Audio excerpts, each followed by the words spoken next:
Mateo 16:13-17. Nang dumating si Jesus sa nasasakupan ng Cesarea Pilipos, tinanong niya ang kanyang mga alagad na sinasabi, "Ano ba ang sinasabi ng mga tao kung sino ang anak ng tao?"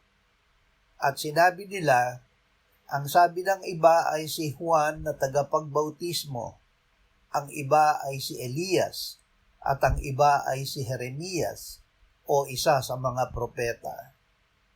Sinabi niya sa kanila, "Ngunit ano ang sinasabi ninyo kung sino ako?" Sumagot si Simon Pedro at sinabi, "Ikaw ang Kristo, ang anak ng Diyos na buhay." Sumagot si Jesus at sinabi sa kanya, "Mapalad ka, Simon na anak ni Jonas, sapagkat hindi laman at dugo ang nagpahayag dito sa iyo, kundi ang aking Ama na nasa langit." Diyos ang nagturo kay Pedro.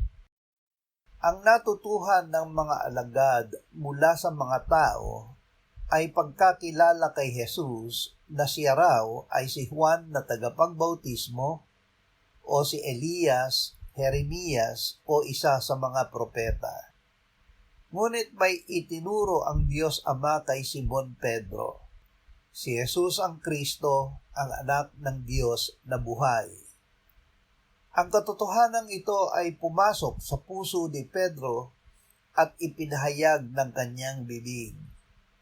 Sinabi ng Panginoong Hesus sa kanya na ang ipinahayag niya ay hindi mula sa tao, kundi mula sa kanyang Ama na nasa langit.